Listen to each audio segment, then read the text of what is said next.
Hello' everyone, আপোনালোক সকলোকে মোৰ চেনেলৰ আন এটা ভিডিঅ'লৈ স্বাগতম জনাইছোঁ। আৰু আজি আমি যাম আমাৰ দেউতাহঁতৰ পুৰণা ঘৰলৈ। আমি কোনোদিন গৈ পোৱা নাই। আগতে যামকৈ আচলতে ময়ো নাছিলোঁ ইয়াত, বিয়া হৈ পেলাই মইতো আগতে হোজাইতে আছিলোঁ। আৰু তাৰ হোজাইৰ পৰা আহি আকৌ দুলীয়াজান গুচি গ'লোঁ। তেনেকৈ যাবলৈ সময় সুবিধা নিমিলে। এয়া আমাৰ দেউতা। আপুনি আপোনাৰ ঘৰলৈ কিমান দিনৰ মূৰত যাব কওক? কিমান বছৰ? 12 বছৰ। দেউতাই নিজৰ পুৰণা ঘৰলৈ 12 বছৰ মূৰত এতিয়া আমাৰ পুতেক, বোৱাৰীয়েক, জোৱায়েক আৰু পুতেক নাতিয়েককো লৈ পেলাই এতিয়া ওলাইছে। এয়া এতিয়া আমি দেউতাৰ জন্মৰ স্থান পাই গ'লোহি, পানীবিল গুমুঠা গাঁও। দেউতাই আমাক সকলোকে লৈ আহিছে, পুত্ৰ, বোৱাৰী, জোৱাই, জী আৰু নাতিক লৈ এতিয়া নিজৰ জন্মভূমিক নিজৰ ককাই ভাইৰ লগত আমাক পৰিচয় কৰাই দিবলৈ লৈ আহিছে। আৰু আমি আজিহে আহিছোঁ, ভাল লাগিছে। গৈ পোৱাগৈ নাই, মানুহখিনিকো আজিলৈকে লগ পোৱা নাই। বৰমা আৰু বৰ্তা দুজনক লগ পাইছোঁ বাৰু, কিন্তু ল'ৰা বোৱাৰীবিলাক বৌহঁতক লগ পোৱা নাই। আজি পাম আৰু লগ, ভাল লাগিব। এয়া গৈ আছোঁ। দেউতা পঢ়া স্কুলখন আমি দেখিম। দেউতাই কৈছে এইখনত মই পঢ়া বুলি। এইখন দেউতা এতিয়া পূৰা নষ্টালজিক হৈ পৰিব, হয় নাই দেউতা? এইখন হৈছে দেউতা পঢ়া স্কুলখন। জ্ঞানৰ বন্তি জ্বলাই যাওঁ আমি। এয়া নামঘৰটো আপোনালোকৰ নি? তুমি চাই দিয়া।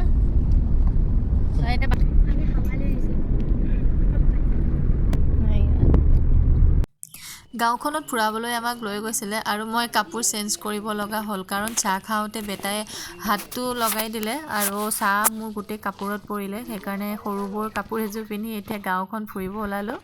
সেয়া বাপেক পুতেক আগত গৈ আছে, দেউতাহঁতো গৈ আছে।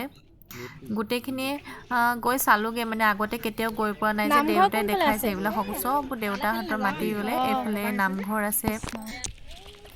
পৰিৱেশটো এবাৰ মন কৰক দেই, ইমান ধুনীয়া পৰিৱেশ। আৰু এইফালে ফটো মাৰি আছে আৰু এইফালে গৈ আছে আমাৰ পৰিয়াল।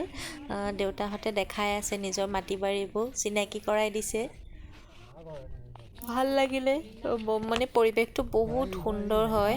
ইয়াত দেউতাই দেখুৱাই আছে কি বাহনি আছে বোলে, সেইফালে কাঠনি বাৰী আছে, কিবা কিবি। দেউতাই খুব ভাল পাইছে, নিজৰ গাঁৱত গৈছেতো, ইমান বছৰৰ মূৰত গৈছে, নিজৰ গাঁওখন গৈছে। দেউতা চাগে মনটো পূৰা নাচি গৈছে, নহয় জানো? দেউতাক আমি কৈ আছোঁ, দেউতা আপোনাৰ চাগে বহুত ভাল লাগিছে ন? এইফালে আমাৰ চেল্ফি, এইকেইজনী হাঁহ। আৰু এইখিনি কপৌ ফুল চাওকচোন, একদম এই নাৰিকল গছ এজোপা আছিলে, তাত এইখিনি কপৌ ফুল ফুলি আছে বৰ্তাহঁতৰ ঘৰৰ আগতে। ইমান ধুনীয়া লাগিছে মানে।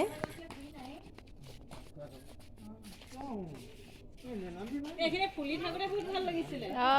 এতিয়া নাই।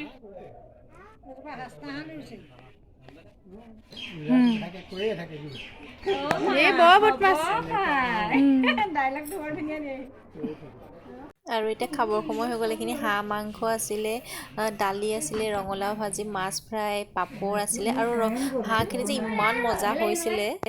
আৰু এইটো সৰু ভতিজাটো হয়, ইমান ধুনীয়াকৈ নাচিছে, বাপৰে। ল'ৰা হৈ পেলাই ছোৱালীৰ নিচিনাকৈ ইমান ধুনীয়াকৈ কঁকাল ভাঙিছে।